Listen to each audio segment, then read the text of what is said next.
Olá, Jéssica Balbino, tudo bem? Olá, tudo bem, Tadeu Rodrigues? Saudades de gravar podcast. Que feliz que eu estou com você. Faz tempo que a gente não vem aqui no estúdio. Faz tempo que a gente não grava. A gente gravou a nossa temporada de março foi um numa sucesso, tacada só, inclusive. que foi um sucesso e foi uma super experiência, super valeu. Acho e agora... que não dá muito certo esse negócio de ficar gravando vários episódios, porque dá saudade. Dá saudade. Eu tô com muita saudade. Pra curar a saudade, eu tô assim, eu ouço todos os podcasts que existem na podosfera loucamente. Somos dois. E como foi o mês? Foi bom? Foi bom, foi corrido. Foi um mês, nossa, insano, mas foi muito bom. Foi muito bom. Tá chegando muito, agora no fim do mês de abril, tá chegando a Flipostos, né? Tá chegando o Flipostos. E o lançamento do meu livro. E o lançamento do seu livro, inclusive está na pré-venda. Inclusive está na pré-venda lá no site do Margens. Margens.com.br. Comprem o livro do Tadeu, que tá muito legal. Inclusive, ele ainda não trouxe o meu livro físico. Não, verdade. Preciso estudar de presente. Tá guardado já. Não, é o cúmulo. Mas tudo bem. A gente não se viu esse mês. Você reparou? A gente só se viu 2 dias seguidos. A gente só se falou pelo WhatsApp. Pois é. A gente tá triste a nossa vida, assim, tá corrida. Dia 27, então, às 2 horas, lá na Arena Cultural. Sim, eu e a Cali, que participou aqui. Da nossa temporada. Inclusive, um beijo pra Cali, que ela me mandou o livro dela de presente, Outono Azul Açul, porque eu mandei o meu. Nós fizemos uma troca literária. Ah, que bonito. E a Cali é muito querida. O livro dela tá muito bonito. As ilustrações do Edgar, do Vivier, ficaram lindas. Ele é parente do Gregório, do Vivier? É pai. Pai do Gregório, pai do Gregório. É um sobrenome diferente. Ele é artista plástico, ele faz escultura. Ele fez, inclusive, a escultura da Clarice Lispector, agora recentemente. Ele tem quadros muito bonitos. Ele toca, ele é músico também. É um cara bem interessante. E ele fez as ilustrações do livro da Cali, ficaram lindas, de verdade.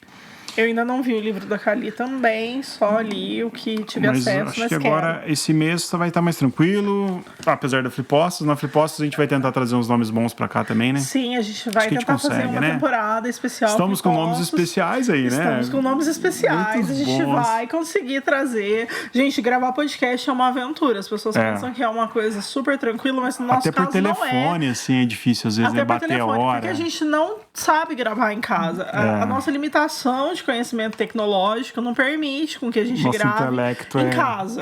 Então a gente nasceu nos anos 80, já é outra geração, a gente não tem esse conhecimento. Aí a gente grava no estúdio, mas é legal, porque aí a gente se vê, a gente toma um chopp. A gente fica perto, né? A gente fica perto. Hoje eu não tô tomando chopp porque eu tô de ressaca. Fui no show do Paul McCartney. Tudo bem. Bebi muito, então não consigo beber hoje. Não, tudo bem, eu vou te perdoar só por isso, assim. Eu tô numa fase hoje. Que eu acho que eu tô alcoólatra, porque eu tô bebendo todos os dias, mas é porque eu tô trabalhando muito, então... Você bebe pra descansar, né? É pra descansar, pra baixar a adrenalina, senão eu não consigo viver. Hoje a gente tá gravando um podcast raiz, né? Hoje a gente voltou depois de muito tempo, só eu e você e eu. Só nós, tá? Super clima aqui, estamos na solas de novo. E, o pessoal cobra, né? Cobra. Aliás, os podcasts que somos só nós, tem grandes audiências. O pessoal que ouve. Mais audiência. Os nossos 10 ouvintes ouvem.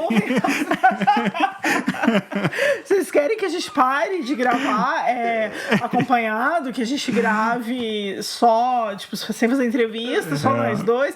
Mas é que daí vai faltar assunto, Eu acho que a gente tem que trazer as pessoas até pra estimular a troca e tudo mais. Seria legal se a gente conseguisse gravar presencialmente com todo mundo, né? Mas é bem mais legal, até porque por qualidade também, a gente sabe que o telefone fica meio limitado, mas a gente vai se virando, né? Sim. Agora na Flipostos talvez a gente consiga alguns nomes bons aí para gravar pessoalmente. Aliás, o pessoal que quiser conhecer a programação, a gente fala bastante da Flipostos porque é um evento bacana que acontece na nossa cidade. Quem é de São Paulo tá pertinho, só pegar o carro e vir também. Muitos nomes legais. Ou ônibus, ou carona. Ou carona. Venham, o importante é que vocês venham. Vai ser legal e pode conhecer a gente também, tomar uma cervejinha com a gente. Sim, eu só trabalho, eu queria deixar claro aqui que eu só trabalho no Flipostos porque tem uma Kombi de chopp do lado de fora. Então, assim, eu fico muito estressada, eu vou lá e tomo uma Kombi. Também uma Kombi é muito. Mas aí eu vou lá e tomo um chopp. Eu faço uma caderneta com a Sandra, que é da Loren Truck Beer. Verdade. E Vou tomando chopp. E aí eu tô muito feliz, assim, aconteceu alguma coisa, vou lá e tomo um chopp. Então, assim, eu tomo chopp 9 dias, termino, né, quase em coma alcoólico, o Flipostos, mas é uma delícia, a programação tá super rica. Quem quiser ver é flipocos.com.br. Não, desculpa, só flipocos.com. Flipocos.com, E aí tem toda a programação, grandes nomes. A gente fica falando porque a gente trabalha no Flipocos e porque a gente curte também. Porque antes eu não trabalhava e já falava. Então, isso é verdade. Eu sou xereta, eu fico acho que é o maior evento de Poços de Caldas, que movimenta todas as esferas econômica, social, educacional. Quer falar alguns nomes de cabeça cultural. que vem? Eu vou tentar lembrar. Vem o Cortella, que, né, é um grande nome aí, ele já veio em outras edições e volta nessa, lançando um livro, que é um livro inédito. Vem a Cali, que a gente mencionou. Deixa eu lembrar. Zeca Camargo vem lançar o livro da Elza Soares. Vem lançar a biografia da Elza. Vai ter uma discussão legal com o Gabeira e com o Nelson Mota também. Vai ter uma mesa que também é inédita. Nunca aconteceu uma mesa dessa num festival, embora eles sejam muito próximos, que eles vão falar sobre sexo, drogas e política e jornalismo, que é o Gabeira e o Nelson Mota. Vai ser uma mesa bem legal. Esse ano a temática é Literatura Sem Fronteiras, e aí homenageando a literatura latina. Então, Chico Sá vem também. Chico Sá vai estar aqui também. Vai ter show do Rap Plus Size no Encontro de Arte da Periferia. Vem o Michel Iacchini, que é do Sarau Elo da Corrente, que faz um trabalho bem legal. A gente vai fazer uma mesa que é Periferia Sem Fronteiras. O Tadeu vai mediar várias mesas. Uma delas também com o Tadeu, só ele vai mediar a mesa. Ele vai mediar uma mesa com o Fernando Scheller, que é um dos autores que está na temática. Ele tem o livro Amor em Buenos Aires. Tá comigo, inclusive, comecei a ler. Muito legal. Então, assim... A Cristina Serra vai falar também. Vai falar sobre Mariane Brumadinho. Vai ter uma mesa, um encontro indígena. Vai ter uma mesa indígena que vai ter o Ailton Krenak, que é um escritor, junto com a Betty Mindlin, que pesquisa muito nessa área também. Vai ter a Gabriela Guerre lançando o Quarto Branco, é o primeiro festival literário que ela participa. O livro novo saiu agora pela Todavia e é um livro incrível também. Nossa, são várias mesas dentro da temática, eu já nem lembro mais muito tantas. Legal. Vai ter literatura distópica, vai ter literatura infantil, policial também, vai ter uma mesa. Infanto-juvenil. Tem as oficinas também, né? Sim, vai ter um encontro com a Vera Magalhães e o Joel da Fonseca, que são âncoras da Jovem Pan. São vários. O Mark também, que participou aqui com a gente, vai estar com 2 filmes aí. Vai lançar o filme do Ultraje e vai exibir um documentário também. São vários nomes, gente. Eu poderia ficar aqui. A Cristina Judar, que ganhou o Prêmio São Paulo, vai estar na Casa Filos. Vai ter Casa Filos de novo. Pra quem não sabe, é uma residência. Um beijo pro Jorge. Um beijo pro Jorginho, maravilhoso. Vai ter a Kátia Gerlach, que mora nos Estados Unidos e vai estar aqui no Brasil. Vai participar de várias mesas. Vai ter uma roda de poesia, tipo um sarau. Vai ter o Ale Stout. Vai ter uma galera da cena mesmo. Quem não vê tá perdendo. É o 14º ano, e tem várias coisas para fazer, tem uma pracinha de alimentação, e tem filme sendo exibido, tem a mostra no IMS. A cidade fica bem literária, né? A cidade fica super literária, tem um circuito Pegada Literária, que ele passa por outros espaços, que não um espaço onde ocorre o Flipostos. Então a cidade respira literatura esses 9 dias, o que é bem legal. Então venham, escrevam. Quem for imprensa tem como se credenciar na parte de imprensa, e quem não for vai ser muito bem-vindo também. Cheguem com a gente que vai ser bem massa. Deixar um beijo pra Gisele aí, beijo, Gi. Tão carinhosa aí na luta pela cultura de Poços, não é? Sempre. Jéssica, o que você está lendo? Eu tô lendo um livro muito comentado, que é o Cat Person, e eu esqueci o nome da autora, mas eu vou lembrar porque ela vem na Flip esse ano. O conto dela foi lançado num jornal norte-americano no ano passado, se eu também não estou enganada, porque eu sou uma pessoa que eu esqueço as informações. E fez muito sucesso. Ela chama Kristen Hopinion. E o conto chamado Cat Person foi lançado, fez muito sucesso, foi no The New Yorker. Ele foi um viral Muita gente leu ele assim em horas, e ele fala sobre os relacionamentos modernos. Então é uma menina que conhece o cara no cinema, o cara é bem mais velho, e eles trocam telefone, ficam trocando mensagens no WhatsApp, ela se apaixona, mas quando ela sai com ele, ela não consegue se sentir excitada com ele em nenhum momento, ela fica super deslocada. E é muito um reflexo dessa geração millennial, enfim, disso tudo que a gente vive. Porém, o livro, eu esperava bem mais. Eu comprei o livro. É um conto, o livro? São vários contos. E aí, assim, são contos total. A impressão que dá é que eles quiseram manter o nome dela em evidência. E aí falaram: olha. E aí eu sei que ela recebeu 1 milhão da editora que publicou isso. Meu sonho. Meu maior sonho. Pra entregar um livro de contos, tipo, num período X. Só que daí eu tenho a impressão que ela pegou os contos que ela escrevia quando ela tinha 10 anos e colocou no livro. Porque, assim, tem contos que, mano, eu nem entendi. Então, assim, eu queria conversar com pessoas que leem. Não é aquele estranho bom, é aquele estranho... É um estranho estranho. É um estranho que não é um estranho legal. Então eu não gostei. Assim, gostei de uns 2 ou 3 contos. Ouvinte, e o restante leia eu não e dá a gostei. sua opinião. Ouvintes, leiam e me contem, porque, olha, de verdade eu esperava bem mais, tá? Não estou feliz com esse livro. Eu tô lendo, bom, o meu queridinho, meu xodó, queridíssimo Murakami. Eu falei que eu comprei 3 livros dele, então o Murakami, pra quem me conhece, sabe que eu nunca fico muito tempo sem lê-lo. A Jéssica sabe, inclusive, me emprestou um livro uma vez muito massa. E nem sei se eu te devolvi, na verdade. Não, eu te dei, você me deu? Então tá. Então tá na minha coleção do Murakami, obrigado. Eu comprei 3 livros dele, e quem me acompanha no Instagram também sabe que eu divulguei eles. E eu tô lendo agora o Caçando Carneiros. O Murakami, ele escreve muito dentro do mundo fantástico, né? Uma distopia também. E esse livro, a história, o personagem, o narrador não tem nome, mas ele tá narrando uma história, né? Contando a história dele, que ele sai de um relacionamento, de um casamento, ele se apaixona pela orelha de uma menina e passa a namorar essa menina, a ficar com ela por conta da sua orelha. E ele tem tipo uma espécie de uma empresa de marketing, assim, a princípio tá dando a entender isso. E eles divulgam um carneiro num portfólio de uma empresa, e uma pessoa misteriosa que eventualmente é tipo um chefe de uma máfia procura ele e fala para ele tirar de circulação esse carneiro, e para ele não ter contato mais, não ter contato mais com essa empresa que divulgou isso. E ele vai contando o porquê disso e vai costurando, assim. É um livro bem legal. Chama Caçando Carneiros. É legal demais. Eu tenho que confessar aqui que eu nunca li nada do Murakami. Não leu, tá? né? Eu preciso confessar. É demais. Eu sou essa pessoa, gente. Eu sou essas leituras aleatórias. Eu vou lendo outras coisas. E aí eu vou deixando de ler essas coisas. O Murakami é curioso que todo ano... Todo mundo aposta que ele vai levar o Nobel de Literatura, né? Todo ano falam. Mas ele já ganhou, né? Não ganhou, acredita? Não ganhou? Tanto boato que ele vai ganhar, que tem muita gente que acha que ele já ganhou, inclusive.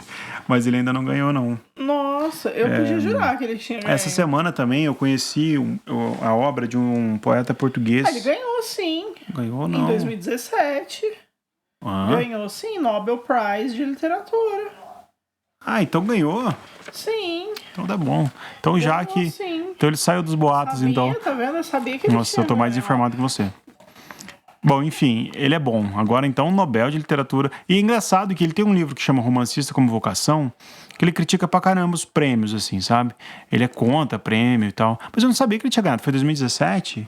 2017 não foi a Slevena? Não, peraí, eu tô confusa. Ele é o Kazuo Ishiguro, não? Não. Então ele não ganhou, não. Eu tô não vendo ganhou, uma né? informação errada aqui, peraí. Não, mas eu acho que ele não ganhou, porque eu tô pensando aqui... Não ganhou, não. É Haruki Murakami. Como? Haruki Murakami. Eu tô confusa, porque são nomes parecidos. Ele, na verdade, eu acho que ele não ganhou, não. Ele é bem... Ele é bem cotado pra... Não, eu vi o Kazuo aqui, eu sei Não, que é o Haruki Murakami, ele não ganhou mesmo. Ele não, O livro que você deu pra mim foi o Elefante Desaparece. O Elefante, Ele não ganhou. Ele tá... É o que eu falei. Eu acho que muita gente confunde com que ele tivesse ganhado o prêmio, porque todo ano fala que ele vai ganhar. Tá vendo? No meu eu não. me confundi aqui no ar, tá vendo? Não. Mas assim, é um cara que vale muito a pena conhecer. Eu já faço muita propaganda pra ele, porque eu sou apaixonado nele mesmo. Não nele, nos livros dele. Mas... Não, tudo bem, você pode ser apaixonado nele também. Ele não faz meu tipo. Ah, tá bom. E eu conheci essa semana um poeta português, o Eugênio de Andrade, que eu não conhecia a obra dele. E por um acaso eu fui lendo... Eu vi no Twitter alguém colocando alguma coisa e eu peguei uns livros dele, comecei a ler e ele é muito foda. Eu até trouxe uma poesia aqui que eu vou ler, que eu achei tão bonito, que chama... Ele é um poeta português, chama Urgentemente, que fala assim: é urgente o amor, é urgente um barco no mar, é urgente destruir certas palavras, ódio, solidão e crueldade, alguns lamentos e muitas espadas. É urgente inventar alegria, multiplicar os beijos, as searas. É urgente descobrir rosas e rios e manhãs claras. Cai o silêncio nos ombros e a luz impura, até doer. É urgente o amor, é urgente permanecer. Bonito, né? Muito bonito, gostei. Ele Quero vem conhecer bem de encontro com o nosso tema, né? Urgente de amor, em temas tão difíceis, né? Hoje o nosso papo aqui, nós optamos por falar só nós, né? Sim. Que acaba tendo também um editorial, né? Por envolver aí, recentemente, acredito que nossos ouvintes antenados que são, sabe também, recentemente o nosso presidente da República quer comemorar aí, decretou aí uma ordem para os comandantes poderem comemorar o golpe militar 31 de março de 1964. Não, ele orientou, ele sugeriu assim, tipo, olha, gente, vamos comemorar esse programa vai depois, histórica, né? Esse programa vai ao ar depois, porque ele vai entrar na terça-feira, que é 1º de abril. 1º de abril, nós estamos no dia 27 de março. Então... Não é mentira, tá, gente? Esse programa é verdade, muito verdade. Esse bilhete. E, aliás, você falou dessa poesia, e eu vi uma hoje no Instagram do Suplemento Pernambuco, que eu acho que é a maior publicação, a melhor publicação de literatura que a gente tem atualmente. E eles colocaram no Instagram hoje um trecho do Nicholas Baer, que é um poeta que vive em Brasília, que diz: quem teve a mão decepada, levante o dedo. Ah, você que postou isso hoje? Nossa, eu adorei. E eu adorei. Você pôs no Stories, né? Sim, a gente combinou hoje, né? Então, pra quem tá chegando agora, de falar sobre ditadura, né? Sobre literatura e ditadura, dado esse fantasma que assombra a gente já há algum tempo, né? Pelo menos eu tenho isso no encalço, acho que desde 2013, que a gente vem sentindo esse medo, e aí eu acho que o assassinato da Marielle escancarou esse medo, ficou muito mais evidente, e a eleição do Bolsonaro ainda mais. E não satisfeito, as sugestões e comentários que a nossa blogueira, digo, o nosso presidente, faz. Desculpa, blogueiras. Foi mal, gente. Não queria ofender vocês, tá? Que o presidente faz, que é sugerir que comemore-se, né, o golpe de 64 nos quartéis e, enfim, vítimas da ditadura já acionaram o Supremo, estão tentando, enfim, penalizar essa declaração e evitar, obviamente, que isso aconteça, porque a gente está falando de vidas, a gente está falando de pessoas. E, enfim, né, eu acabei de ver aqui que foi atualizado agora há pouco, uma juíza pediu que ele explique sobre a comemoração. Como a gente sabe que ele não tem condição de explicar nada e de criar nada e de governar, aguardemos para ver o que vem. Ele foi intimado, né, a se explicar em relação a isso. No entanto, hoje, pensando numa possível pauta, né, para o nosso programa, a gente pensou em falar sobre literatura e ditadura. A gente já teve programas falando disso, né, e a gente até discutiu, tipo, vamos falar sobre isso de novo, e aí a gente concluiu editorialmente que é um fantasma que tá na nossa cola, né, tá botando a mão no nosso ombro aqui atrás o tempo todo, e a gente tem que falar sobre isso porque a gente tá nessa situação hoje justamente porque a gente não falou sobre a ditadura de 64, que durou de 64 a 85, quando a gente tinha que ter falado sobre ela, né? A gente passou os últimos 33 anos ignorando ou fingindo que não existiu, ou tratando como uma coisa branda, ou como uma coisa que só penalizou criminosos, o que a gente sabe que não é verdade. Então acho que a gente tem que aquelas falar crianças criminosas. Aquelas crianças, não, e assim, os criminosos, pessoas perigosas, pessoas que distribuíam panfleto. Veja só como as pessoas eram perigosas. E a gente vive isso, né, hoje, numa dita democracia, né? Eu vi que um professor foi suspenso porque ele levou uma charge sobre o Bolsonaro para explicar sobre ironia. E aí, sob ordens do Witzel, que é o governador do Rio de Janeiro, aquele que tirou a foto com a placa da Marielle quebrada e mentiu pro jornal o Globo, falando que tinha pedido desculpa para a família dela, mas nunca pediu. Então, este governador do Rio de Janeiro ordenou que esse professor fosse suspenso por usar uma charge. Então, assim, há quem diga, né, que a democracia mandou lembrança.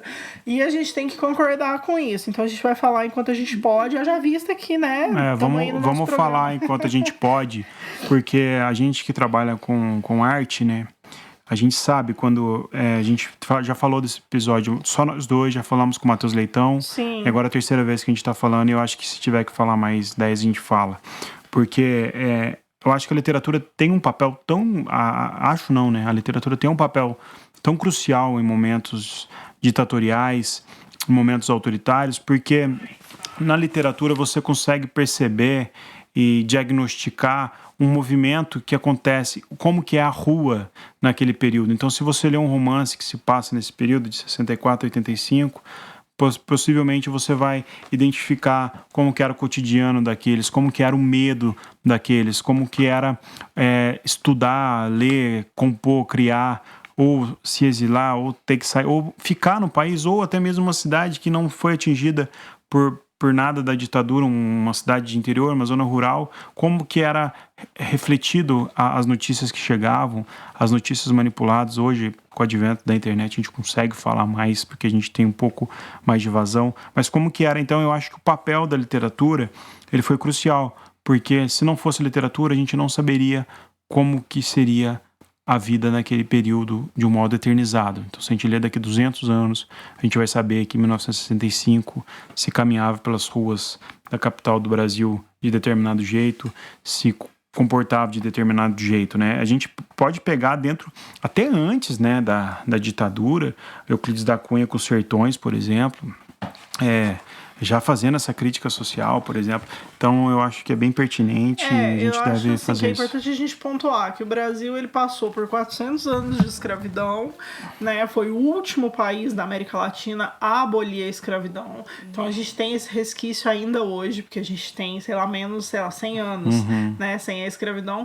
E a gente passou por duas ditaduras, né? A do Getúlio Vargas e o golpe de 64, e agora a gente está sob um estado de exceção, né? É inegável que a gente não está numa democracia, né? A gente não está numa democracia plena, e o que a gente conhece por democracia se provou muito frágil, né? Quando a gente tem grandes acordos nacionais com o Supremo, com tudo, e golpe atrás de golpe, e prisões que são meramente políticas, e um presidente que não tem a menor noção do que está fazendo, e onde está fazendo, um presidente que pergunta o que é Golden Shower no Twitter e pede para que se comemore o golpe de 64 e diz que não existiu ditadura e diz que as pessoas mereceram ser torturadas e diz que a ditadura matou pouco e tinha que ter matado o Fernando Henrique e entre outras coisas. Então, assim, é muito grave, na real, o que a gente está vivendo.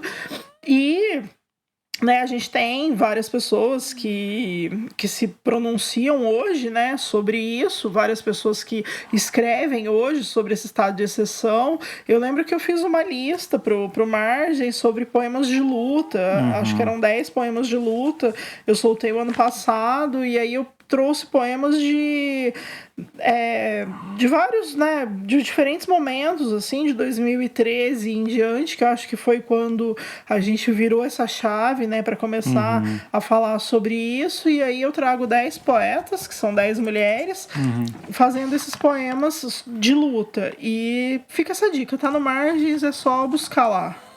Quer dar uma citada? Uma citadinha. Na verdade, eu fiz uma intervenção literária já, né? Que a gente meio que brincou com isso na época que teve a greve dos caminhoneiros. Eu publiquei dia 1 de junho de 2018, foi quando houve aquela greve, né, aquele lockout dos caminhoneiros, e que eles pediam por intervenção militar já. E aí eu fiquei pensando sobre isso e pensei que fazer essa lista com esses poemas seria interessante. Então eu tenho o poema Revide, da Luísa Romão, eu tenho um poema da Jennifer Oliveira, que é a Catu, conhecida como Catu, ela mora no Rio de Janeiro. Eu tenho o Sobre Empoderada, Mel Duarte, tem a Jade Quebra, que é de São Paulo, a MC Martina, que é do Rio de Janeiro também, e ela faz parte do coletivo Poetas Favelados, e eles fazem ataques poéticos em vários lugares, então é meio que como chama? Um flash mob. Eles estão em algum lugar e aí eles começam a fazer poesia. Eu tenho a Pan Araújo falando do Receita à Direita, que daí já dá uma pista, a Gabi Niarai falando de pesadelos reais, a Bia Ferreira, que é uma cantora e ela faz um spoken. O poema dela chama Cota Não É Esmola. A Viviane Laprovita, que também é do Rio de Janeiro, e a Neide Vieira, que também é do Rio de Janeiro, fazendo poemas todos sobre estado de exceção, sobre pessoas que morrem todos os dias na mão da polícia, e sobre isso tudo que a gente está vivendo. Lembrando que eu publiquei isso antes da eleição, né? Bem antes, inclusive antes da campanha eleitoral, então ainda havia uma esperança que não existe mudança, mais hoje. E talvez eu precise fazer isso de novo. Mas eu acho importante reafirmar esses nomes, a gente falar sempre quem está escrevendo na atualidade, para a gente não ficar tão preso também às escritores passados, sabendo que tem tantos militantes também da literatura e da poesia, né? O que me preocupa muito quando eu vejo esse cenário, né, autoritário, castrador, é quando eu vejo o medo nas pessoas que militam, que vão atrás, o medo de se confundir ou ganhar mais espaço do que a coragem, do que a luta, e tem acontecido isso. Eu tenho tido alguns amigos, tenho alguns artistas que eu acompanho, sentido um pouco de receio, um pouco de medo mesmo, no sentido mais cru do ser humano. Isso me preocupa muito, porque quando o artista sente medo, a arte morre, né? Porque o medo ele tem que ser propulsor, talvez, de inspiração, de criação. Eu lembro que o primeiro contato que eu tive com a literatura ligada à ditadura foi até um romance do Inácio Loyola Brandão, que é o romance Zero. Que é um livro naturalmente difícil de ler, né? Não é um livro que você lê assim, tranquilo. Ele é um livro chato de ler, é mais para os leitores insistentes, na minha opinião, claro, né? Sim. E ele foi um livro proibido na época, né? O Ministério da Justiça proibiu esse livro, né? Que era considerado atentado à moral, aos bons costumes, né? Aquela coisa toda. E os temas principais, né? Fala justamente da liberdade, né? Eu lembro que também li depois Não Haverá País Nenhum, que foi em 81, e sempre com esse pano de fundo da ditadura militar. E quando eu li esse livro, né, do Inácio Loyola Brandão, eu meio que comecei a ir atrás de literatura que tinha a ver com isso, porque dá boas histórias, claro que sim, né? As histórias de luta são boas histórias de ser contadas. Sim, né? A Jornada do Herói, né? A Jornada do Herói. E por outro lado, eu gosto muito de ler também para ver quem são também os coadjuvantes daquela história toda, quem que são os homens médios, né? Como que fazia a máquina funcionar. E segundo a Hannah Arendt, é com eles que a gente deve se preocupar, né? Sim. Porque é quem faz a coisa funcionar, são as pessoas que são as peças da engrenagem do autoritarismo. Acho que os homens médios foram os homens que elegeram o Bolsonaro ano passado, né? Então os homens médios, eles me preocupam bastante também nesse sentido. O primeiro contato que eu acho que eu tive com literatura, falando de ditadura, foi com o Feliz Ano Velho, que é o do Marcelo Rubens Paiva, que durante muito tempo foi meu livro preferido da vida, assim. Esses dias eu até fiz um post falando sobre isso, porque eu li ele muito nova. Eu li ele bem adolescente mesmo, uma amiga me emprestou, e eu fiquei muito deslumbrada. E eu nunca tinha ouvido falar, assim, tão claramente sobre o que tinha sido a ditadura e como isso se dava. E o Feliz Ano Velho, ele é um romance, né? Na verdade, ele não chega nem a ser uma autoficção, ele é tipo uma autobiografia mesmo, do Marcelo Rubens Paiva, contando, né, que, pra quem não sabe, ele sofreu um acidente com 21 anos, quando ele estava na faculdade, ele pulou numa cachoeira, bateu a cabeça e ficou tetraplégico. Então, assim, é uma coisa que você acha que nunca vai acontecer, que ninguém vai passar por isso, e acontece. E aí ele narra, né, isso tudo que aconteceu com ele, esse período que ele ficou internado, o período que ele foi para casa, o período de readaptação à vida e como é que ele foi vivendo tudo isso. E ele lembra muita coisa durante esse período, porque ele ficou muito tempo na cama, né? E aí o livro leva esse nome porque ele passa virada de ano no hospital sozinho, e aí ele fala Feliz Ano Velho, Adeus Ano Novo. E disso tudo que eu acho que eu gostava muito, porque ele narrava muito como é que era a vida dele na faculdade. Era muito regado, assim, a putaria, maconha, álcool, e aí eu gostava muito. Eu queria aquela vida pra mim. Ele estudava na Unicamp, e aí eu queria aquela vida pra mim. E aí eu tinha meio um crush nele e tal, enfim. Mas, no meio disso tudo, ele conta quando o pai dele desapareceu. O pai dele era um vereador, o Rubens Paiva, e ele foi sequestrado. E ele sumiu. A gente só soube o que aconteceu com o pai dele com a Comissão da Verdade, instituída no governo Dilma, que foi uma pessoa que foi torturada durante a ditadura. E não, ela não assaltou banco, não, ela não era uma criminosa. Mas ela instituiu essa Comissão da Verdade, e só então a gente soube que o Rubens Paiva, pai do Marcelo, foi executado durante a ditadura. E só aí a gente teve conhecimento. A mãe dele lançou um livro, que eu ainda estou aqui, e ela morreu recentemente. Acho que foi o ano passado, no final do ano passado. Eu não li Ainda Estou Aqui, mas... Eu também não li, mas eu sou bem curiosa para ler esse livro, porque é meio que uma retomada. Depois disso, Marcelo fez uma carreira como jornalista, uma carreira literária. Ele é meio que flerta um pouco, às vezes, com o que é reacionário. Enfim, não sei muito bem o que passa na cabeça dele, mas na época eu gostava muito do livro. Quero dizer isso, assim, meu favor. Ele é meio polêmico no Twitter, mas ele não gosta do Bolsonaro. Coisas. Inclusive, tem uma reportagem, eu não lembro o veículo, mas eu vou até checar aqui agora, que fala sobre o Bolsonaro e o Rubens Paiva. É uma reportagem imensa, assim, é tipo um long form. Aqui, não, mentira. Eu achei uma no Estadão, mas é do Marcelo Rubens Paiva. Não era essa, era uma matéria bem grande, acho que é da BBC. É da BBC. Aqui, Bolsonaro, a infância do presidente entre quilombolas, guerrilheiros e a família rica de Rubens Paiva. E aí é uma super reportagem, assim, é um jornalismo investigativo, um jornalismo muito bem feito, na verdade, contando a ligação do Bolsonaro com a família do Rubens Paiva.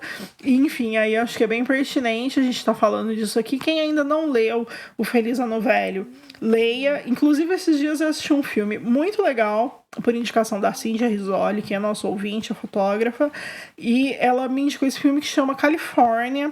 É um filme com o Caio Blá, que se passa na década de 80, e aí eles leem esse livro Feliz Ano Velho no filme. Ele é meio badalado ali, e é um filme super saudosista, assim, pra quem viveu aí a juventude nos anos 80, anos 90, até os anos 2000, vai se identificar muito. Fica essa dica também. Eu lembro que quando eu li esse livro, eu tive um momento da minha vida parecido com o dele, porque eu sofri um acidente de carro com a mesma idade que ele tinha quando ele sofreu o acidente. É verdade. E quando ele ficou nesse dilema se ele ia voltar a andar ou não, eu também fiquei na mesma idade que eu tinha, né?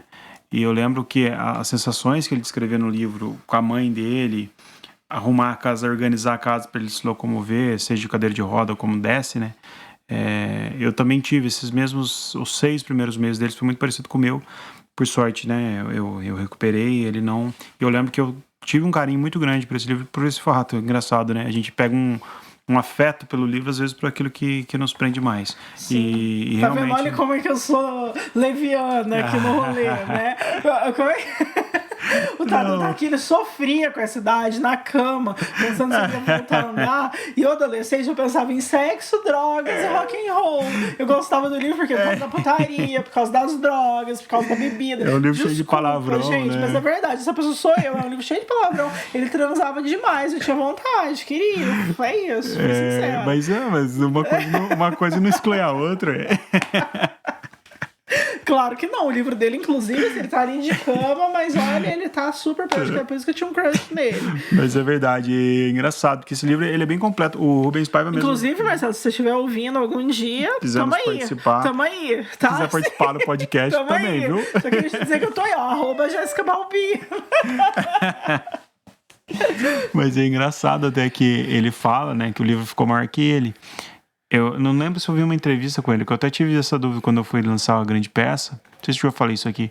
Eu tive dúvida se eu ia mexer ou não. Eu lembro que eu vi ele falando isso num livro, falando... Eu já não posso mais mexer nesse livro, porque esse livro, claro, eu tô longe disso, não tô falando disso, não tô comparando intelectualmente, nem qualidade de obra. Eu tô falando essa sensação que o livro proporciona, né? Fica maior que o autor no sentido de não vou mexer mais, porque ele já tá caminhando, voando. E é um livro importante, né? Eu acho que esse livro aí ele é importante, independente de qualquer coisa, assim. Eu lembro que quando eu comecei a ler, depois, né, que eu tive esse contato com o Inácio Loyola Brandão no Zero, eu fui atrás de algumas coisas e fui ver as pessoas exiladas e tal. E eu estava lendo sobre o exílio do Ferreira Goulart, que quando ele escreveu o poema Sujo, né, de 74, em 76, foi divulgado através de uma fita cassete, declamado pelo Vinícius de Moraes, de Buenos Aires. Então eu lembro que eu fiquei encantado com essa história na época e fui atrás, né, do áudio e vi muitas pessoas declamando. O próprio Ferreira Goulart leu muito esse Poema Sujo, que virou um livro, né? Um livro inteiro com poesia só. Um livrinho assim, mas que, enfim... Eles dizem até que o Ferreira Goulart é ex-comunista, né? Então, mas ele ficou bem coxinha no fim da vida, então, né? Ele ficou bem ex-comunista, ele ficou bem coxinha mesmo. Ele é um ex-comunista. Ai, gente... hoje... não vou nem mas, assim, eu acho que... Tá confuso o cenário. Que ele teve um momento importante, né? O Poema Sujo mesmo. O poema, eu já participei também de uma flipposta, que a gente discutiu ele até. O Gabeira também, que é o que vai estar aqui, né? Sim. O que é isso, companheiro? Vereador não. Vereador, né? Do PT, pelo PT, não? O Gabeira? Não sei se foi vereador. Enfim, o livro Que é Isso, Companheiro, né? Que depois virou filme, né? Do Bruno Barreto, 79, com o Pedro Cardoso, com o Celton Mello. Também é um livro que tem que ser falado, né? Você não pode...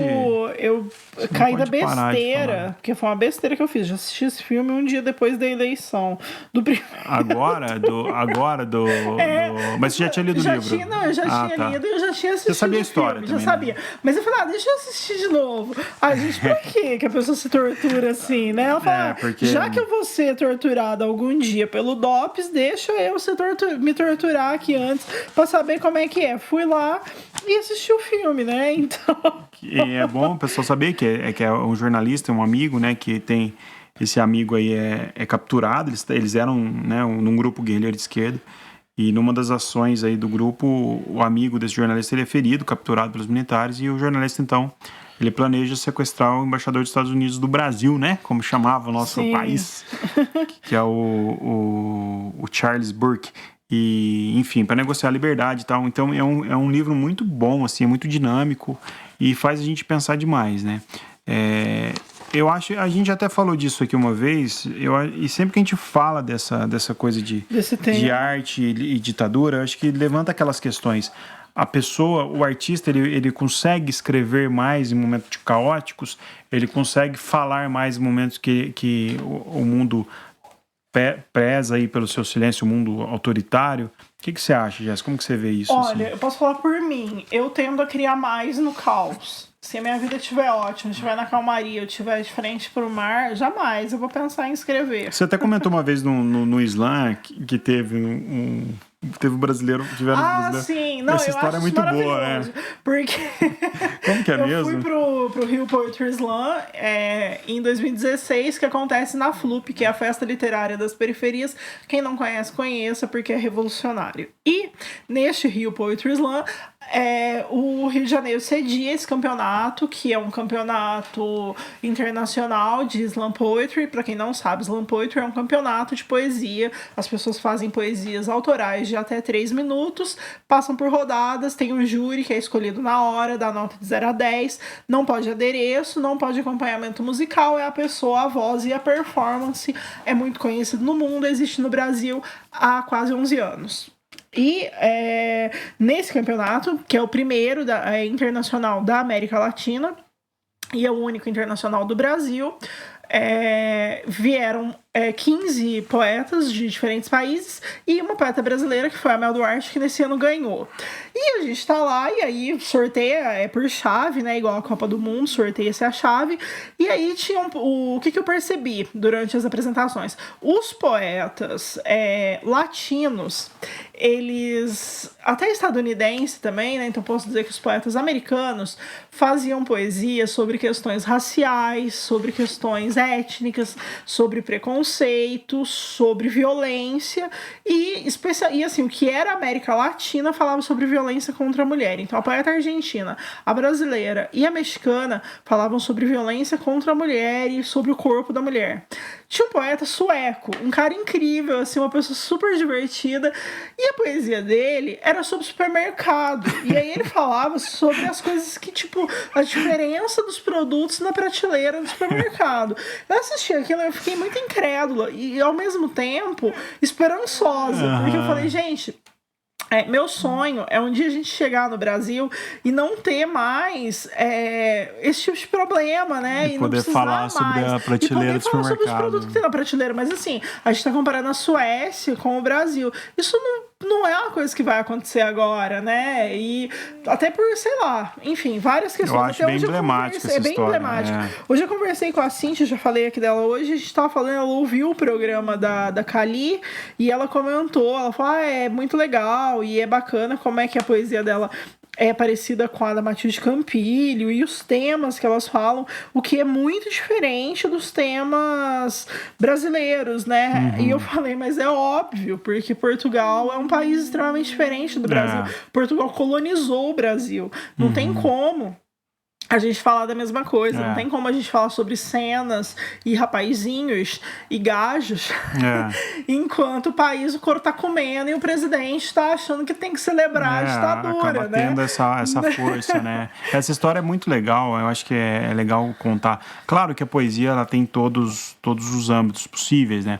Eu como aspirante a poeta, aquilo que a gente já conversou sempre, eu não posso chegar e falar da realidade de uma favela, né, de uma comunidade, ou do negro, né? Eu não tenho essa postura, não posso ter, mas eu tenho uma obrigação moral, eu acho que, de ler essas pessoas, de consumir esse produto, de divulgar, de presentear, porque eu acho que é isso que faz o cenário literário ser único, né? Por mais que a gente sabe que tem os rachas em todos os movimentos culturais, mas ser único, de ser uma unidade, né? A literatura brasileira, ela acaba tendo uma unidade muito forte dentro do que é, assim. Eu quero só fazer um comentário que eu conheci pessoalmente no ano passado, que eu não conhecia, que é o Nicolas Baer, que ele mora em Brasília. Ele é natural de Mato Grosso, ele mora em Brasília, e a gente dividiu uma mesa em Recife. E ele é um dos precursores, né, da poesia marginal, a primeira poesia marginal, aquela dos anos 60 e 70. Então ele foi muito amigo do Chacal, do Chico Alvim, e é um grande nome, né, da poesia até hoje, assim, é um cara que publica muito, inclusive o Alex Moraes, da Tertúlia, que é expositor à loja oficial do Flipossos, teve um ano que distribuiu um livro dele, você fazia uma compra na Tertúlia e ganhava o Brasília de A a Z. E o Nicolas Baer, ele foi um cara que foi preso durante a ditadura por conta da arte dele em Brasília. Ele foi preso em 78 com um livro que chamava Grande Circular, Caroço de Goiaba e Chá com Porrada. E a acusação que pesou contra ele foi porte de material pornográfico. Olha só. Que não tinha nada, na real, de pornográfico. E aí ele fala muito sobre esse período, assim. Ele foi uma pessoa que foi muito engajada durante as eleições e tudo mais. Teve também muito medo do que poderia acontecer e aconteceu. E, enfim, e que discute muito isso. Então é uma obra que vale conhecer. Ele tem várias reedições desse livro. E assim como todos os poetas, né, dessa literatura marginal. Quando a gente entrevistou também o Pedro Tostes, foi muito legal. Eu lembro que as pessoas comentaram muito. O Pedro deu um depoimento forte aqui desse papel quase que anárquico, né, da poesia, esse papel de desprendimento, de cutucar feridas, inclusive, né? Eu acho que a poesia do Pedro lembra muito essa poesia do Nicolas. Até quem estiver ouvindo, né? Se quiser voltar aí. Tem o nosso episódio, tem um com episódio o Pedro com o Pedro. Tostes. Foi o primeiro episódio que a gente fez por telefone. Foi mesmo, foi meio que cobaia, se o Pedro estiver ouvindo aí. Nosso cobaia. Eu queria também lembrar que no Margens a gente tem uma publicação que foi feita pela Cidélia Silva. Ela tinha uma coluna que ela suspendeu temporariamente por conta do mestrado. A coluna dela é Eclética Contemporânea e ela fez 3 livros escritos por mulheres durante a ditadura. Então são livros da Beatriz Brecher, a Adriana Lisboa e a Ivone Benedetti. São romances e aí tem a matéria lá, não vou ficar dando spoiler, que eu quero que vocês cliquem lá para conhecer esses livros que estão lá sobre esse tema, que eu acho que vale. E, bom, a gente também tem um programa com o Matheus Leitão, que escreveu sobre a ditadura, sobre o livro a dele, vida né? dos pais dele, que é o Marcelo Neto e a Miriam Leitão, ambos presos e torturados também durante a ditadura, durante o AI-5, né, que foi depois de 78, que também foi quando o Nicolas Baer foi preso, que foi quando houve um endurecimento do regime, né, então esse regime durou aí alguns anos antes de sofrer esse endurecimento, onde mais pessoas foram presas, mais pessoas foram torturadas e mais pessoas foram mortas, né? Como o nosso presidente quer que a gente celebre esse tipo de coisa. Pois é. A gente tem, eu acho que conseguimos falar muitos livros aqui, nós já estamos quase 45 minutos já de programa. Nossa, deixar a gente fala para sempre. Não, passou 45 já, caminhando pros finalmente aqui. Seria bacana aí o pessoal que escuta a gente sabe, os nossos 10 ouvintes, que quiser comentar. Mentira, a gente tem vários ouvintes. Eu queria mandar um beijo, queria mandar individualmente, mas eu não consigo. Então, um beijo a todos os nossos ouvintes. Mandem sugestões. Se quiser falar. Principalmente sobre esse tema, eu acho que é muito legal. As pessoas gostam de falar sobre isso, então eu tô disposta a fazer quantos programas forem precisos sobre esse tema. Citamos tantos livros aqui, né? Inclusive, Jéssica, a gente tem que mandar um beijão especial para os nossos, que a gente fala sempre deles, né? O pessoal de Moçambique, que tá passando por um apuro aí, né? Sim, Moçambique foi atingido por um ciclone, pessoal de Maputo, da Beira, que vivem nossos amigos lá, que são escritores. Que ficaram tão próximos de Poços, né? Com esses anos vindo para cá sempre, o Dani, que eu até falei com ele esses dias. Paulina Chiziane, Lucílio Manjati, Sangari Okapi, todo mundo que... Um país tão literário no sentido puro, né? Tem a Noêmia Souza, né? Sim, saudosa, tinha, né? Mia Couto aí também. Mia Couto, e enfim, quero deixar nosso beijo para os nossos amigos lá, que eu sei que eles nos ouvem, bate sempre, dá retorno, então um beijo para vocês e todo o nosso apoio e solidariedade. Enfim, a gente está muito longe geograficamente, eu sei que o Brasil enviou hoje bombeiros que atuaram em Brumadinho para ajudar lá, sei que está enviando ajuda humanitária, tem ajuda humanitária saindo de brasileiros que moram em Portugal e estão se organizando para isso, e de Angola também. Então, nossa solidariedade. Eu queria propor uma campanha. Eu acho que o pessoal que nos ouve, assim, e tem bastante livro, bastante indicação sobre livros de ditadura, a gente podia mandar alguns pro presidente, porque ele acha que não aconteceu. Quem sabe se ele lê, ele fica um pouco mais sensível para sugerir coisas tão atrozes como essa. Eu tava lendo algumas matérias, eu tava vendo esse pessoal que quer ir pra rua brigar por direito de privilegiado, né? Orgulho hétero, força branca.